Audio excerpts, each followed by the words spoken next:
بخاری مسلم میں حدیث ہے، تم میں سے کوئی شخص اس وقت تک مؤمن ہی نہیں ہو سکتا جب تک کہ میں اسے اس کے ماں باپ اولاد سب لوگوں سے بڑھ کر عزیز نہ ہو جاؤں. یا میری زبان میں میرے نبی سا ہے ہی کوئی نہیں، تیرے بابے تھے شاہ ہی کوئی نہیں.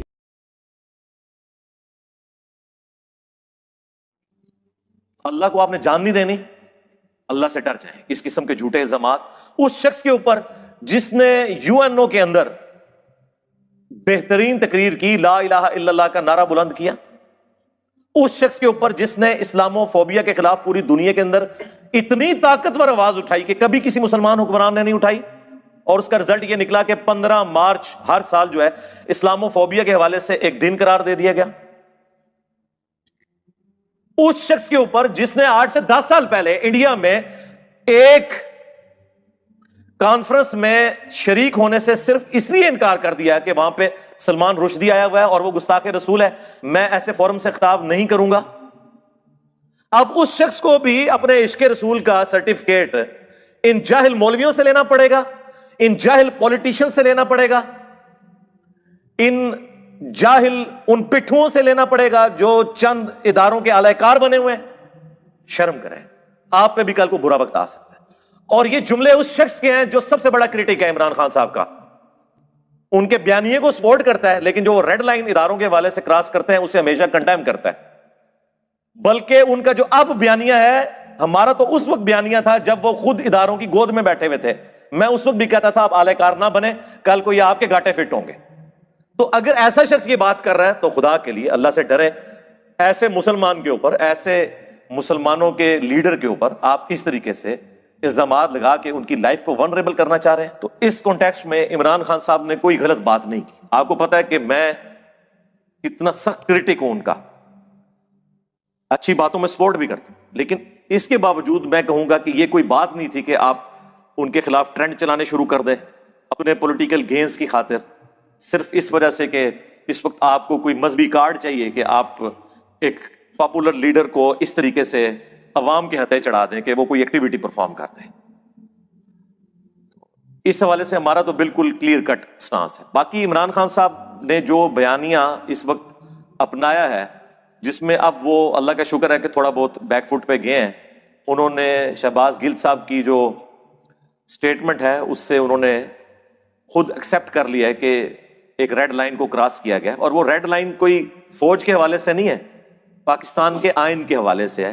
اس طرح آپ کبھی بھی کسی ادارے کے سب آرڈینیٹ کو ابھار نہیں سکتے کہ اپنے سینئرز کی آپ جو ہے وہ نافرمانی کرنا شروع کر دو، الا یہ کہ آئین کے خلاف ہو تو اس کے لیے پھر عدالتیں موجود ہیں. یا زیادہ سے زیادہ اگر آپ یہ سمجھتے ہیں کہ یہ ظلم پہ مبنی کوئی حکم میرا بڑا دے رہا ہے تو آپ ٹھیک ہے اپنی جاب چھوڑ دیں، یہ آپ کا رائٹ ہے. ہمارے پاس بھی کئی لوگ آتے ہیں کہ جی بعض اوقات اس طرح کی ایکٹیویٹی ہوتی ہے، ہم کہتے ہیں ٹھیک ہے یار اگر آپ سمجھتے ہیں تو ہم تو اکاؤنٹیبل ہیں اللہ کو، تو آپ اس ایکٹیویٹی سے الگ ہو جائیں. دوسرا یہ ہے کہ fit in the system and then change the system, اندر رہیں اور کوشش کریں کہ اس ایکٹیویٹی کے اندر سے آپ اس لیول تک نہ جانے دیں لوگوں کو کہ کسی کے ساتھ زیادتی ہو جائے. اندر رہنے کے بھی بڑے فائدے ہوتے ہیں. میرے پاس ایک کرنل صاحب آئے، وہ کہنے لگے کہ کافی مذہبی تھے، وہ کہتے ہیں ہماری بعض گیدرنگ کے اندر مکس گیدرنگ ہو جاتی ہے تو میں تو یہ جاب چلانا میرے لیے مشکل. میں نے کہا آپ سسٹم کے اندر رہیں، انشاءاللہ ایک موقع آئے گا کہ آپ کے ہاتھ میں یہ چیزیں ہوں گی، آپ اس میں ریفارمز لے آنا. پھر انہوں نے مجھے خود آگے بتایا کہ ہاں واقعی اب جب مجھے یہ ذمہ داری ملی ہے تو میں عورتوں اور مردوں کا علیحدہ سیٹ اپ کرتا ہوں ایک ہی جگہ پہ بیچ میں پردہ لگا کے. تو میں نے کہا دیکھیں سسٹم کے اندر رہنے کی کتنی برکات ہوتی ہیں، اسی لیے ہم نان اسٹیٹ ایکٹرز کے خلاف ہیں. یورپ اور امریکہ میں رہ رہے ہیں، ان سے پوچھیں کہ یہ آپ لوگوں کے جو جذباتی نعرے ہیں یہ کیا گل کھلاتے ہیں؟ آپ تو صرف ان کے ریمیٹنس کے اوپر ملک چلا رہے ہیں نا، اور یہاں بیٹھ کے آپ لوگ چکن کڑھائیاں کھا رہے ہیں ان کے ڈالرز اور پاؤنڈز کے اوپر. ان کو سب کچھ بھگتنا پڑتا ہے جو کچھ آپ جذباتی کام یہاں پہ کر رہے ہوتے ہیں. اس کانٹیکسٹ پہ عمران خان صاحب نے جو کچھ بات کی، وہاں کے رہنے والے ہر پاکستانی، ہر مسلمان کا یہی نظریہ ہوگا کہ یار اس میں تو کوئی شک نہیں ہے کہ اسلام میں فساد فی الارض کی سزا قتل ہے. سورۃ المائدہ کے اندر آیت نمبر 33 میں. لیکن یہ جوڈیشری کے تھرو ہوگا.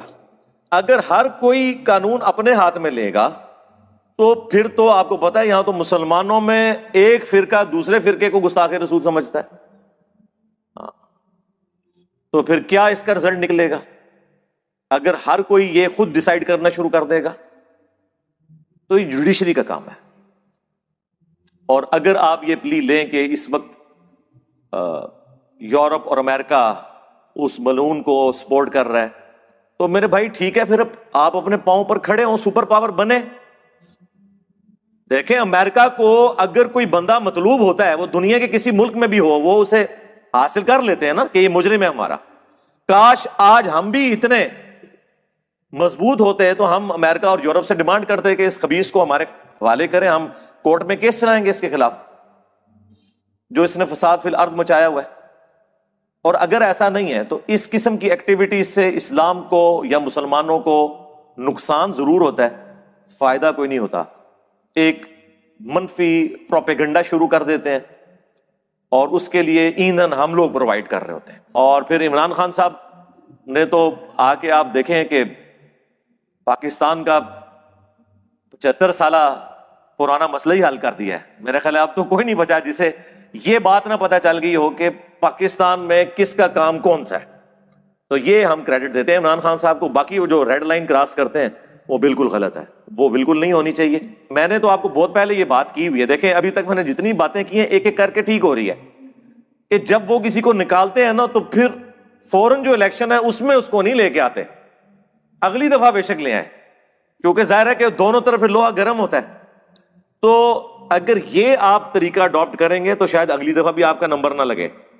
اس لیے پلیز ریڈ لائن کو کراس نہ کریں. ہاں ان پرنسپل اس وقت پاکستان کی تمام پولیٹیکل جماعتیں انکلوڈنگ نون league, JUIF، Jamaat Islami, Peoples party اور PTI بھی، سب کا یہ بیانیہ ہے کہ فوج کا کوئی دخل نہیں ہونا چاہیے پولیٹیکل میٹرز کے اندر. لیکن کچھ عرصے بعد ہی وضو ٹوٹ جاتا ہے، کوئی ایک ایسا چھوٹا سا بیان آ جاتا ہے کسی صحافی کے ذریعے، پھر پورے کا پورا معاملہ جو ہے وہ شفٹ ہو جاتا ہے. تو یہ نہیں ہونا چاہیے. دیکھیں کسی بھی ملک کے اندر عوام الناس کو یا پولیٹیکل جماعتوں کو کبھی بھی اداروں کے مقابلے پہ آ کر کھڑا نہیں ہونا چاہیے.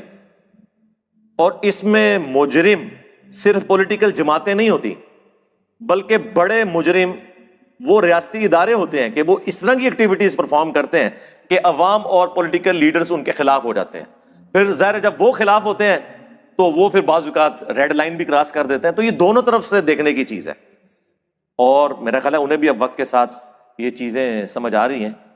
اور یہاں ساتھ ہی ساتھ وہ صحافی حضرات جو دونوں طرف سے آگ بھڑکانے میں مصروف ہیں اور وہ میڈیا چینلز جو اپنے پرانے بدلے اتار رہے ہیں اس چینل سے جس چینل نے اس وقت زیادتی کی تھی، اور میں نام لیے بغیر بات کر رہا ہوں، آپ کو پتہ چل جائے گا. تو حالانکہ اس چینل سے تو میری بہت زیادہ ریزرویشن بہت پہلے بھی تھی، لیکن پاکستان میں کسی چینل کو بند کر دینا، کسی کی آواز کے اوپر پابندی لگانا، چینل میں نام بھی لے دیتا ہوں، خواہ وہ ARY ہو یا جیو ہو یا کوئی اور چینل ہو، یہ بالکل غلط ہے. آپ علمی طریقے سے مقابلہ کریں.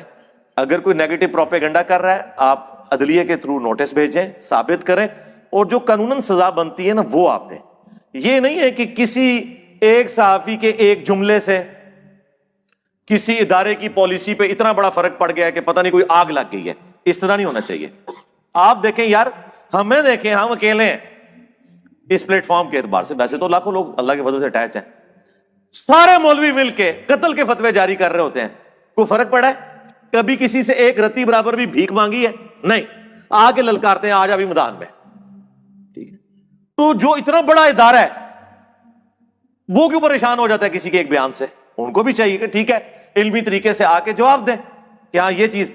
ہاں پریشانی اس وقت ہوتی ہے جب آپ کوئی غلط کام کر رہے ہوتے ہیں جسے آپ ڈیفینڈ نہیں کر سکتے.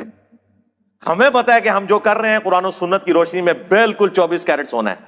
اسی لیے چاہے زندہ بزرگ چاہے مردہ بزرگ سامنے آ جائے ہم کہتے ہیں شے ہی کوئی نہیں سیدھے ہوئے، نبی کے جیسا ہے ہی کوئی نہیں، بابے تھے شے ہی کوئی نہیں. ٹھیک ہے نا؟ تو اس طرح ہونا چاہیے، آپ سچائی کے لیے کھڑے ہوں.